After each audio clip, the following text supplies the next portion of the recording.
Hey everyone, this is Dom and I am here with the Huawei Matebook D14, one of the two sizes of new Matebook D laptop. Huawei actually announced these in China last year, but they've just announced that they are also coming to Europe and the UK. So I want to take a look because I've seen some of their high-end laptops, but I haven't spent much time with these more affordable models. Okay, so we are going to unbox this and take a quick look around. I just have one sealed thing there. Is that good? Oh, missed a bit. Yep, we're in. Okay. So this looks like it's going to be pretty pristine and box fresh. I'm excited. There we go. Oh, what's stuck? Something's not. Okay.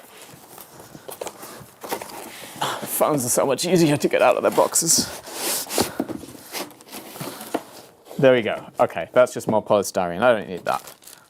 That's a warranty. I don't personally need to read that right now. I don't get to keep this thing anyway. And there we go. Let's get all this out of the way. Okay, so here we are. The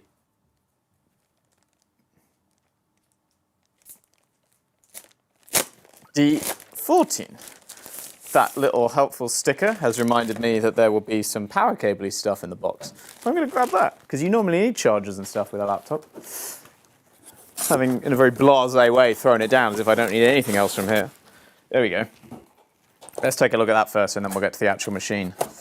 There we go. A nice, chunky, not too chunky, USB-C charger. That's a UK plug, before you ask. I know it looks weird to everyone else. Yeah. So this doesn't have the nice trick that the Honor MagicBooks come with on their charger, which otherwise have very similar devices. But they actually have two USB ports on the charging block, so you can use the one charger for both your phone and your laptop, which is actually a really nice idea. This does not have that.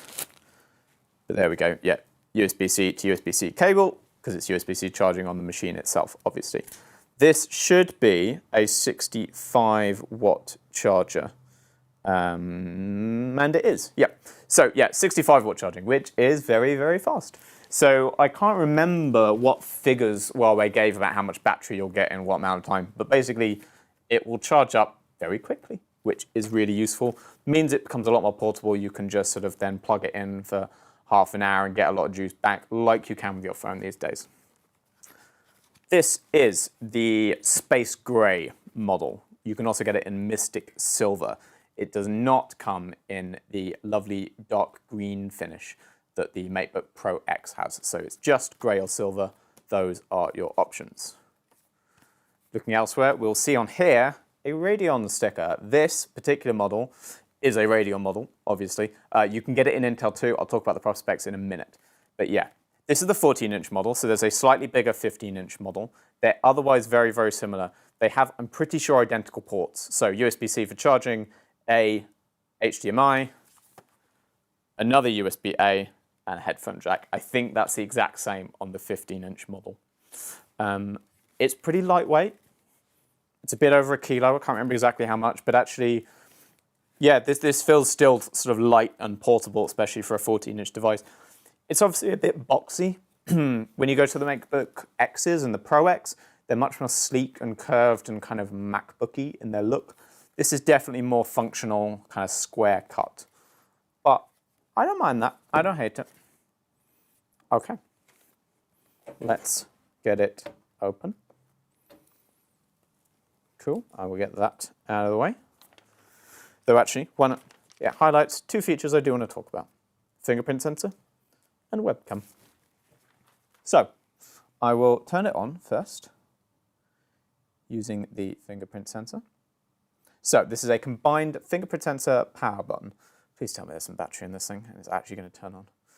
This is not looking good right now.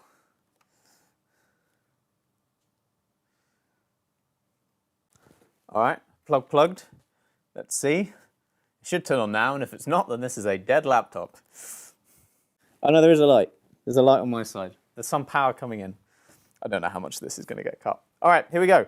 A Huawei logo on screen. Something is happening. This is not a brick. I'm relieved. Okay, while this sort of begins to boot up, we can take a look at it. So yeah, internally we've got a nice big trackpad. I actually quite like the Huawei trackpads. They're pretty smooth, glossy. There's not a lot of friction. I've kind of gotten used to them because I use the Huawei at home, and I now find it weird when I go to other ones and I feel a bit more like I'm dragging my finger across the trackpad. Fingerprint sensor power button. It is one touch, so you can, with one press, it will scan your fingerprint and turn the laptop on. Some others, you have to sort of turn it on and then go back and do your fingerprint to do the Windows Hello stuff. This will do it in both. We've got a Huawei Share sticker here. The sticker itself is just a sticker, but it marks the point where you can put a compatible Huawei phone down, and then it will basically work together with the laptop. You can drag and drop files across between the two devices. You can control the phone using the trackpad. You can even see the phone screen up on the laptop screen, things like that. All right, I'm going to run through this setup real quick. All right, setup is done. That took a few minutes. Windows is annoying. We can see we are here now with my Pokemon Let's Go Pikachu wallpaper set up, ready to go. So this is the MateBook D14, nice 14-inch screen. It is it's LCD, I think, or IPS, something like that. It's not OLED or anything. It's not 4K, it's 1080. One interesting thing is it's 16 by 9, so it's 1920 by 1080. That's pretty normal for a laptop, but it's a little less normal for a Huawei laptop. A lot of the Huawei laptops use a 3:2 aspect ratio, which basically means you'd get extra height up here, or down there, depending on which way you look at it.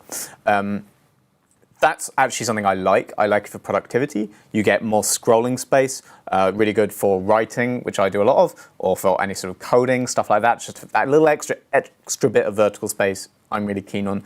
But this is better for any sort of video watching. So if this is going to be something you want to use to watch a lot of Netflix or YouTube, the 16 by 9 aspect ratio is going to work better because more content will be made in that ratio. It will look better. You won't have to deal with black bars at the top and bottom as often. And that probably fits who this is aimed at more, given it's a little bit cheaper, a little bit more budget friendly. I'm guessing it's also easier to get these panels cheaper rather than the custom size that Huawei uses for its other devices, which may be part of the reason. Yeah, there is also a 15-inch model, same aspect ratio, but a little bit bigger. Now, still on the screen, two other things I want to talk about with the display. One is unique to the 14-inch model for reasons I don't understand. It's that it can do that. I don't know why it does that, but it does. It doesn't go any further. This isn't a full convertible. If I try, it's gonna, that's it. That's the limit. I can't bend it round. So you can't, it isn't a convertible. You can't turn around and use it like a tablet. But you can have it flat. Yeah, honestly, I don't know what the point of that is. Is it touchscreen? It's not a touchscreen, so it's not so that you can use it like that. The 15-inch model doesn't do it. I mean, more viewing angle is good. The option to sort of set it right there, really great. I guess maybe when you're doing the tech to make it go there, you might as well just put it in and so it does it all the way. I don't know. Yeah, if you want a laptop you can do that with, like watch. If you're on the ceiling and want to look down, this is the one. Otherwise, I've got no idea. Okay. Other thing display-wise, bezels. If we look, they are fairly slim. They're not like ultra slim. This isn't like a new XPS 13 or anything like that, any of those top-end devices. But these are fairly thin bezels around the top and sides. A little chunky on the bottom, but not too bad. Part of that is because this has taken a cue from Huawei's top-end laptops and hidden the webcam in there. So that's the little webcam down there. I can actually, do we have Skype on here already? Yeah, Microsoft always installs that by default. So I can show you how bad this camera angle is. That sounds critical, and it is. I actually like this because I never use a webcam otherwise. I very rarely use a webcam when I'm on a laptop. So I quite like just saving the space there and having it here because I can ignore it. Here we go, let's see. The downside is if you use the webcam a lot, this is the kind of camera angle you're gonna have to deal with when you're on calls. Yeah, that gets me in it at least, now quite far from the laptop, and that's happening if I try and type. It's getting my chin at its worst, and yeah, if I actually want the laptop where I would normally use it, I do that, that, and of course I'm adjusting the screen as if that's going to help the webcam, but it won't because it's not on the screen anymore. There's really nothing you can do other than hold the laptop like that. It doesn't go up any further.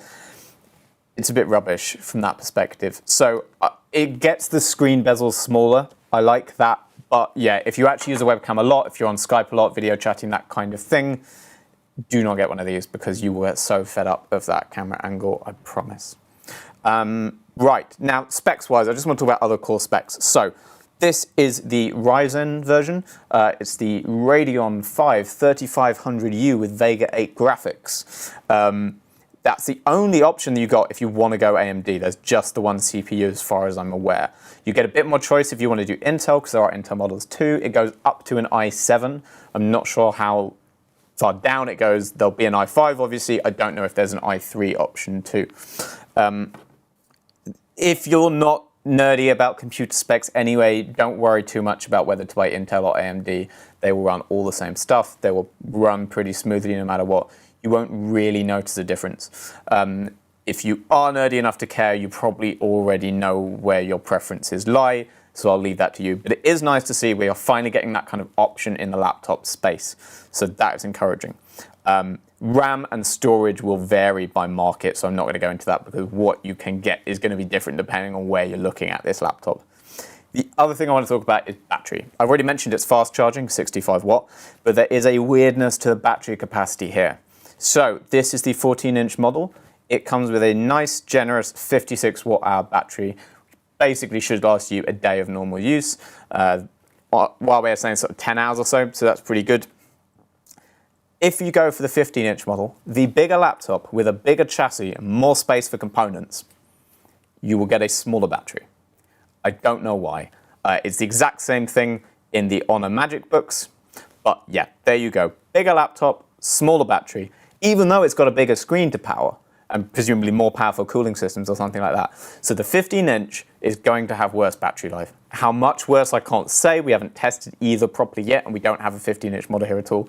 But yeah, the bigger one will have a worse battery life. So really, go for the 14, because I'm guessing it's going to be a bit cheaper, and it will definitely have better battery, and honestly, it's going to be more portable.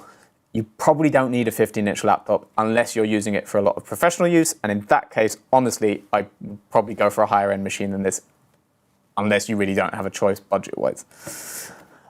Otherwise, though, yeah, there's not a lot more to say on this. It's a pretty friendly little device. I'm a fan. I think, you know, this isn't a really, really, really premium machine, but it's not trying to be.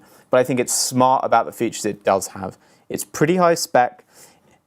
Borrowing the webcam trick means the bezels are slim, not as slim as they could be, but still pretty thin, so it looks more premium than it is. That helps you get away with the fact that the display tech isn't totally high-end. That's really where the specs get their biggest compromise, I guess. And it's thin, it's lightweight, it's got great ports. I love having, I'm not so fussed on the HDMI myself, though some people will be, but having just 2 USB-A ports is fantastic. But then you still get the USB-C charging, very fast charging, faster than some more expensive laptops. Yeah, there is a lot to like in the MateBook D, but probably more to like in the 14 than there is in the 15.